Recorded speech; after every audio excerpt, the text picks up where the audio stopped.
Hello everyone, welcome to my channel. स्वागत है सभी सहायक अध्यापकों का एक बार फिर से हमारे चैनल पर। तो यहाँ पर इस वीडियो में आपको जानने को मिलेगा कि मोर्चा के मीडिया प्रभारी कुणाल दास ने क्या कुछ बोले हैं वेतनमान को लेकर के। और उनका कहना है कि टेट पास सहायक अध्यापक अभी भी मायूस हैं। तो आइए चलते हैं, हम इस वीडियो में जानते हैं कि पूरी खबर इनके द्वारा क्या कहा गया है और आगे की क्या रणनीति बनाने की बात इन्होंने कही है। तो आइए वीडियो के माध्यम से जानते हैं। दोस्तों, चैनल पर नए होंगे तो चैनल को सब्सक्राइब कर लीजिएगा और घंटी के बटन को जरूर दबा लीजिएगा। तो देखिए, अब हम दिखाते हैं आपको। ये देखिए, इन्होंने सबसे पहले नियमावली के लिए सरकार का आभार, है ना, नियमावली के लिए सरकार का आभार व्यक्त किया है इन्होंने। और टेट पास पारा शिक्षक एकला चलो की राह पर, ये कुणाल दास का कहना है कि जो इन्होंने पारा शिक्षक शब्द का यहाँ पर जो है लिखा हुआ है वो पढ़ रहे हैं। वैसे आप सहायक अध्यापक कहे जाएंगे, यानी सहायक अध्यापक एकला चलो की राह पर, कौन से, जो टेट पास है। आइए पूरी खबर इसको पढ़ते हैं। बहुत बेटर बात बोले हैं, गुड बात बोले हैं इन्होंने। देखिए, सहायक अध्यापक सेवा शर्त नियमावली पर कैबिनेट की मुहर लगने के बाद झारखंड प्रदेश स्टेट पास सहायक अध्यापक मोर्चा ने हेमंत सरकार को बधाई देते हुए आभार प्रकट किया है। और इन्होंने जो है प्रेस वार्ता के दौरान कहा कि एक लंबे संघर्ष के पश्चात पारा शिक्षकों को सम्मान मिला है। राज्य सरकार के प्रति हम आभार व्यक्त करते हैं कि हमारी वर्षों पुरानी लड़ाई और साथियों की शहादत को सम्मान बख्शा गया। हालांकि हमारी मूल मांग स्थायीकरण के साथ ही वेतनमान की थी। इस वजह से सूबे के टेट पास सहायक अध्यापकों में मायूसी और असंतोष अभी भी व्याप्त है। एनसीटी और नई शिक्षा नीति के तहत टेट पास सहायक अध्यापक वेतनमान पाने के साथ ही पूर्ण सरकारी शिक्षक बनने की पुख्ता दावेदारी और अहर्ता रखते हैं। बावजूद इसके कुछ फर्जी और नकारात्मक शक्तियां सरकार को गुमराह करने में कामयाब रही है। निश्चित रूप से सर्वोच्च योग्यताधारी टेट पास सहायक अध्यापकों के साथ अन्याय हुआ है, लेकिन हम विचलित नहीं है। सभी वर्गों के सहायक अध्यापकों को उचित सम्मान दिलाने के अभियान में हम एकीकृत मोर्चा के रूप में बरकरार जरूर रहे, किंतु अब आगे सामूहिक संघर्ष का कोई औचित्य नहीं है। राज्य भर के टेट पास सहायक अध्यापक अब अपनी अलग अलग राह अख्तियार करेंगे और राह अख्तियार करते हुए एकल लड़ाई लड़ेंगे।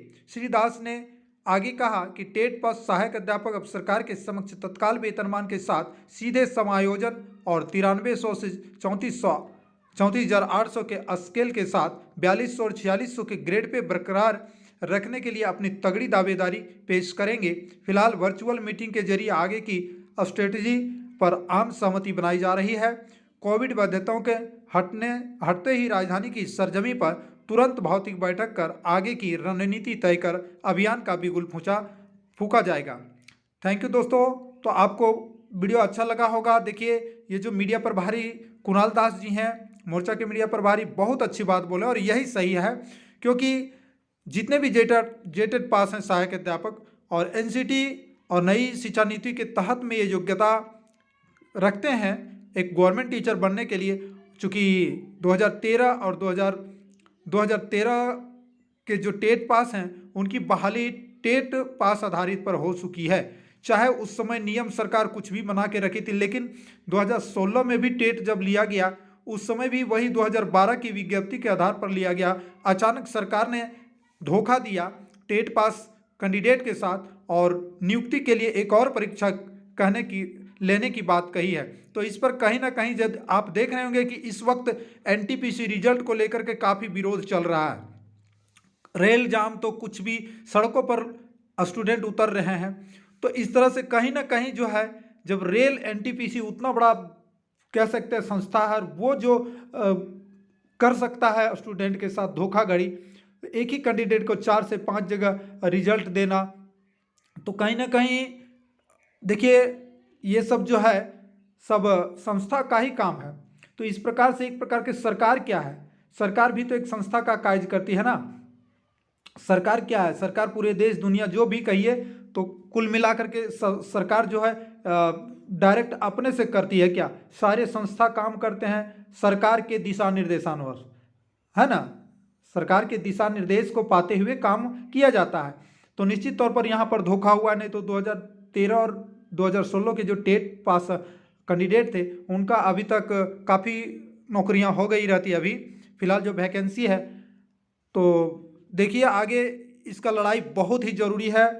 और ये जो 9300 से 34,800 का स्केल है, ये रहना बहुत ज़रूरी है सहायक अध्यापकों के लिए और आगे जो बहाली आने वाली है उसके लिए भी, क्योंकि आपको पता होगा कि वेतनमान घटा दिया जा रहा है। ठीक है, तो ये बहुत बड़ा गड़बड़ है। तो ये स्केल और ये ग्रेड पे यानी 9300 से 34,800 का स्केल और ग्रेड पे 4200 और 4600 ये होना बहुत ज़रूरी है। अब सहायक अध्यापकों के लिए क्या है कि 5200 से 20,200 का वेतनमान देने की बात कही गई थी सहायक अध्यापकों को, तो वहाँ तक ठीक है। लेकिन गवर्नमेंट बहाली में देखिए ये होना चाहिए। और यूं ही जो है सहायक अध्यापक जो जेटेट पास है 5200 से 20,200 क्यों, उनको 9300 से 34,800 के स्केल पर कहने का मतलब है कि उन्हें परमानेंट करना चाहिए। ये सरकार की नीति होना चाहिए। ये बहुत ज़रूरी था, क्योंकि जब 2013 में जो टेट पास केवल ओनली टेट पास काउंसलिंग का मार्क्स को जोड़ करके किया गया, ठीक है, काउंसलिंग का मार्क्स जोड़ करके सरकार बनावे और उसमें जो है मेरिट बनेगा, उसमें जो भी आएंगे उनका गवर्नमेंट शिक्षक में तब्दील किया जाए, ये होना चाहिए था। तो इनका लड़ाई जो है जारी है और इनका साथ सभी जितने भी टेट पास सहायक अध्यापक हैं सभी को इनका साथ देना है। चलिए दोस्तों, अब हमें दीजिए इजाज़त, हम मिलते हैं नए वीडियो में। जय हिंद, जय झारखंड।